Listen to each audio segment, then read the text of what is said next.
Have you ever wondered what makes a man life change sexually? I'm talking never forget you, mind completely blown. What if I told you there's a specific strategy that you can use to change a man's life in bed? And it starts with your words, which is why on today's show, we're going to be discussing 7 sexy things men love to hear in bed. That way you can use your brand new superpower to have him deeply desire you forever. Point number 1 is about hitting the spot. When you start getting intimate with a guy, it can be very easy to be in your own head. Maybe you're a little bit nervous and you're a little bit anxious. We don't want that nervousness and anxiousness to make you forget the most important part of sex is communication. You might know that when you get your neck kissed over here, oh my God, you're soaking, right? But he doesn't necessarily know that. You might know that when you get your nice voluptuous yitty sucked on and you get your nipples sucked on,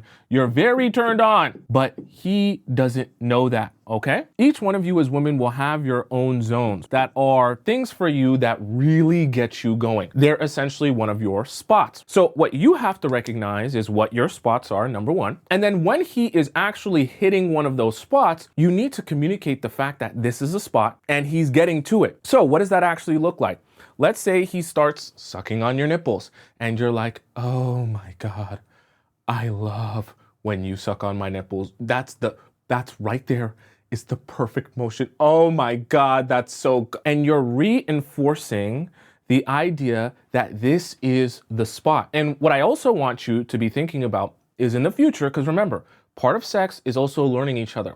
And you're learning each other's bodies. You're gonna have your own specific points that these are the points where you like them touched the most, or you like them touched in a very specific way. So we have to be very clear with the men that you're dating and the men that you're sleeping with that this is a spot so that he can also put it into memory and properly understand that this is what he needs to be doing, this is how he needs to be doing, and this is the spot to be focusing on. That understanding brings a lot of clarity for men, and it actually helps to release some of their anxiety as well. When you guys are going through this and you're learning each other, you don't actually realize how much more comfortable you're making him in understanding that you're, 1, enjoying this, but he's also getting to your spot, not just randomly and aimlessly going around doing things, hoping one of these things is gonna be the thing that turns you on. What can happen a lot of times if you don't communicate that this is one of your spots, he might be kissing on your nipples and thinking to himself, is she enjoying this? I don't know. Maybe she's kind of bored here. She's not saying anything. She's not really even moaning. Should I try a different spot? Maybe I'll kiss her neck instead. He might literally go from your nipples and you're thinking, oh, this is so amazing. I'm enjoying this so much. And he goes from your nipples to your neck. And then he's over here like, maybe I should try the neck. Okay, how should I suck? Should I suck really hard? Should I just kind of tongue it? Should I just kind of kiss? And he's literally playing a guessing game as he's going through this in his mind, trying to figure out which one's gonna get the right reaction. All of that confusion also makes it a lot harder for him to release his own anxiety and to be able to feel comfortable like, hey, I'm doing the right thing. Point number 2 is about coming. You might know what it takes to get you there, to have you orgasm. But remember what I said about men earlier in the show and how they don't necessarily have that same understanding of what works for you and what you need? What we're trying to do here is we're trying to essentially build a situation in which you're able to better help guide him to get to this, what we consider the bullseye. Because when you get a chance to orgasm, you're very happy. But it'll also make him very happy because he'll be able to understand that he's doing what you actually enjoy. And you're not faking this, you're not pretending, and you're actually here enjoying this. How do we do that? Whenever you're with a guy, you have to be very vocal, not only about him hitting the spot, but about him giving you the right pace and the right rhythm. Have you ever been sleeping with a guy, and in the process of you guys sleeping together, let's say you actually do end up saying, oh my gosh, I think I'm gonna come, or I'm about to come. And when you say that, he proceeds to go so much harder and so much faster than he was going before. And when he goes so much harder and so much faster, it throws off the rhythm of what you guys were doing. And then all of a sudden you're kind of like, oh no, like now that you're doing a different pace and a different rhythm, it's not working for me. You're actually making it harder for me to come now. And you start to get frustrated because you're like, wait, I didn't say I'm about to come so that you can go a different pace. I'm trying to say, just keep doing what you've been doing. This is an easy way to miscommunicate. Two things I want you to do here. One, I want you to make it clear that when you're about to come, in that same sentence, I want you to say, oh, I'm gonna come. Keep doing exactly what you're doing so that he understands, don't switch it up, keep everything the exact same. I want you to continue guiding him closer and closer to the bullseye. And what you're essentially doing by guiding him is saying you're closer, you're warmer, you're farther, you're way off, okay? You're not even in the picture over here. And you're kind of guiding him on what rhythm works for you, what pace works for you, so that when you're kind of helping him target this bullseye, you actually understand how to communicate to him whether he's closer or farther. If you're not able to communicate that, it's going to be very confusing for both of you because you won't know what pace or rhythm even gets you there. When you're able to communicate this, it eases men's anxiety.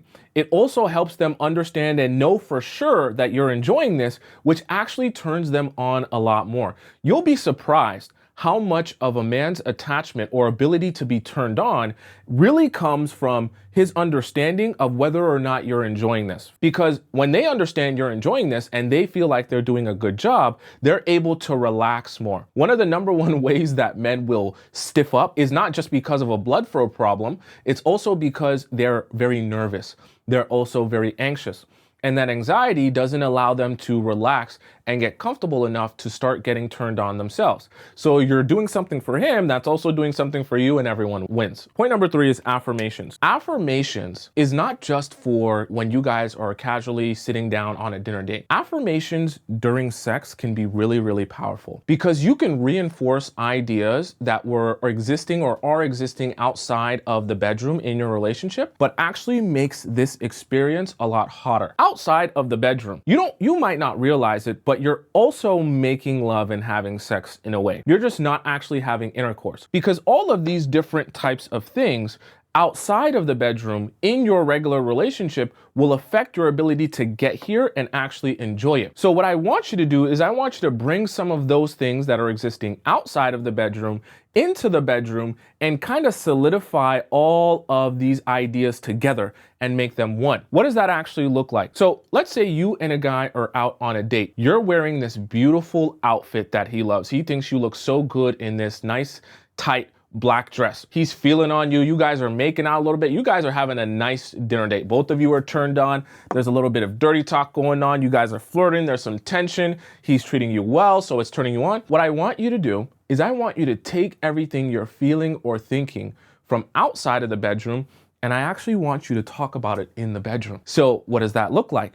Now, when you guys actually get into the bedroom, I want you to describe to him how well he treats you. Oh, you're such a big man. You take such good care of me. I want you to describe, oh, you were grabbing my ass today in that dress and it was turning me on so much. Oh, when we were dirty talking at the restaurant, oh my gosh, I was so wet sitting next to you. I've been wanting this all night. I literally want you to go into detail about things that were happening outside of the bedroom. This might seem a little bit silly to you, but when you're rehashing this, you're doing multiple things simultaneously. One, you're bringing him back to moments that were happening before. You're also bringing him a little bit into your mind state, which is also helping him feel like, oh, you was really that wet when you was sitting beside me at dinner. And he's actually being able to picture what it's like for you to be so turned on at this dinner. You're also, especially when you can talk about how well he's treating you, it's a version of an affirmation.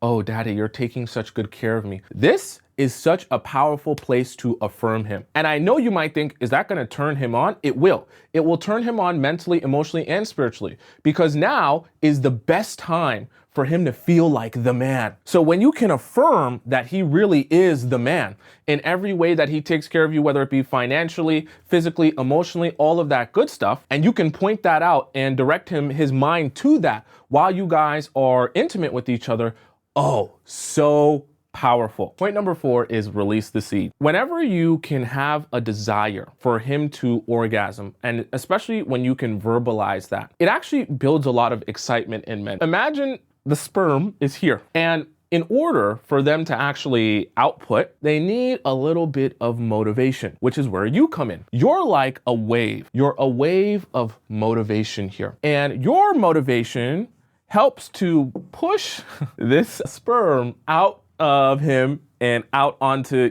your face, your hands, your mouth. Why am I saying this? Because verbalizing how much you want him to orgasm, how much you want to see it, how much you want to feel it, how much you want him to just explode everywhere, actually will turn men on a lot. Because now you're encouraging and motivating this process. You might think that it doesn't mean much, but it does to men. If you can be verbal about how much you want it and you want to see it and you want to feel it, you're definitely going to be motivating this very well. Now, I'll give you a pro tip that I actually don't want a lot of you to practice because it works a little bit too well, and I know some of you will make a mistake using this pro tip. My pro tip when it comes to releasing the scene is, if you want to really excite a guy, talk about how badly you wish he could come inside you. Let me be very clear. This is not for people who are inexperienced. This is also not for people who are sleeping with men who are inexperienced. Why? Because this is a conversation that has to be understood beforehand,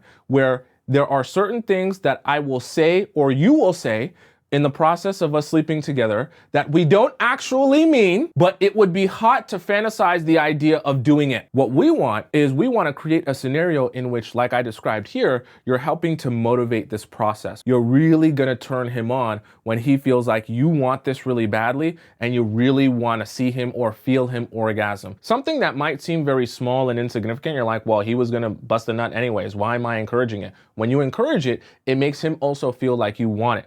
And anytime, like I said, a guy feels like you really want it, you want to be here, you're enjoying this as well, that's where a bulk of his enjoyment is even going to stem from. Point number 5 is objectify. When you meet a man, it will be great for, at certain points, see, yes, you're a nice, feminine, sweet woman. But when we're getting more intimate, we want to explore the darker sides of your personality. And there's nothing wrong with being someone who's really attracted and into your man. This is something that will really get men going, because a lot of women are afraid or embarrassed to express themselves this way with their man. We spend a lot of time objectifying women. That isn't necessarily even a bad thing. It's just when we observe them, we're really taking them in visually. But if you can do a good job of expressing some level of objectification with your man, and especially in a sexual way, it actually can turn him on a lot. That can look like you guys are hanging out and spending time with each other, and you're like, oh my gosh, I want that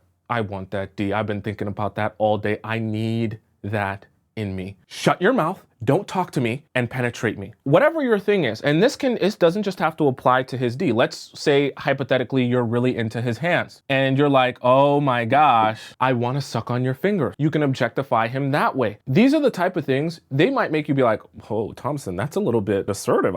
I'm supposed to be a woman. I don't know, he might get turned. No, he won't. Because when you objectify him, you're telling him or communicating to him how much you want this. And it sounds very weird, but men actually do enjoy being sexually objectified by their woman, because you wouldn't objectify him unless you really wanted him. And if you really want him, that passion that you're going to show him that you have will also do a good job of making him feel desired himself. And when he's desired, once again, his anxiety is lowering, and he can better feel like, okay, she wants to be here. She's enjoying this a lot. I'm giving her and providing her with a lot of pleasure. That reinforcement of that idea and that understanding for men really helps to keep them motivated and keep them going. When a man's mind can be free like that, knowing that he's providing you with the experience that you're actually genuinely enjoying, that's the most freeing thing. Anytime a man feels like, oh, she's not enjoying this, she's not into this, then he's kind of like in his own head, wondering if he's actually providing you with any enjoyment or if you're uncomfortable yourself. Let's hop into point number 6. A smut book is essentially one of those books that goes very deep and descriptive into sex, but it's usually from the female gaze, okay? Meaning it's a woman usually talking from her own perspective of an experience with a man. Smut books are great because they give so much details about what is happening and what is transpiring. All of those details, they help paint a picture, a very clear understanding of exactly what you're visualizing, of exactly what's happening. See, the mind is such a powerful tool. And if you can use it right for both of you, this can really go from a good or decent experience to being one of the most powerful experiences you've ever had in your entire life. When you're painting this picture, you get to use imagination. Never underestimate the power of imagination. Whether or not you're actually doing the thing and you're just describing the thing that you're doing, or whether you're talking or painting a picture of something you would like to do, or a fantasy of both of yours, it's very, very powerful. Let's say he's on top of you. You guys are in missionary, right? We'll keep it simple for you guys. And as he's penetrating you, you can say something like, even though he's already inside you, you can be even more descriptive by describing what is happening. So for example, I love spreading my legs wide open for you and having you penetrate my tight, you know what. And you can even describe it in more detail. I'm so wet. You're stretching me out so much. I'm so tight. I can feel you in my insides all over. Whatever the case may be. Go in depth, go in detail. Paint a picture of how much you're enjoying this. Paint a picture of how he's penetrating you. Paint a picture of how he's going crazy. Paint a picture of how you're feeling so stuffed. These are good pictures to paint. This is part of communication though. Understanding what a guy's fantasy is, or the fantasies that you share together, will be a really great time to be very descriptive. Guys love this because you're tapping into recesses of their mind. You don't even have to actually be doing it. But this power of imagination can help him picture it to the point where it's like, oh my God, it almost feels like we're actually doing it. That's how powerful imagination can be. And if you can tap into exactly what it is your man is specifically into and whatever fantasies you guys really share, trust me, you will see visually and feel a difference, because you'll get to a certain point in your relationship with your man that you know exactly what to say, exactly how to say it, and exactly what descriptive words to use. And you know that just with your words, you can take him from soft to hard, because that's how powerful this can be if used correctly.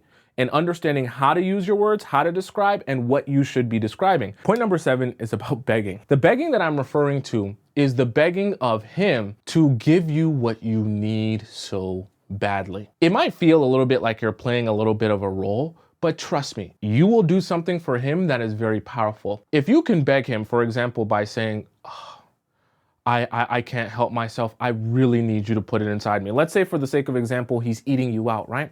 And as he's eating you out, you're like, I need you to put it in me. I need that so badly. I'm literally shivering. The reason I'm saying begging is because I actually want you to beg. And I mean beg in a way where it's like, you're not going to be desperate in general. You're just desperate for him to be in you and to feel him all over you. This is great. When you can communicate this, this is another version of him saying, oh, wow, she's really into this. Oh, wow, she's really enjoying this. I must be doing a good job. Guys, I'm doing a great job. And it helps to stimulate him as well. This also taps into a little bit more of the animalistic side of sex, which is good. There's nothing wrong with allowing sex to be an experience where both of you are a little bit more in your animal instincts, as opposed to just being like, yep, I stand straight up, I'm clean, I'm buttoned up, I'm so nice, we don't need sex to be like that. In fact, sex can be very therapeutic if it's a lot more animalistic and both of you feel like I can talk however I want to talk, I can say whatever I want to say, I can be honest about whatever I want to be honest about, because then you actually feel a lot more of a release, both of you. And then when you're begging as well, you're helping tap into that same sort of psychology for both of you. I need it, I want it, I can't help myself type of rhetoric and talk. This helps him also get in that mode, because I'm sure a lot of you like a guy who will be a little bit more assertive and aggressive during sex. And so this also helps stimulate that mode, that animalistic mode that I'm sure a lot of you feminine women like to see from your man during sex. I'm assuming most of you don't like a really passive, shy guy when it comes to sex, but we also want to create an environment where he feels good being that and he's in that type of energy. This helps fuel that type of energy. When he can see how much you're enjoying it, how much you're into it, he can also start to get into it as well.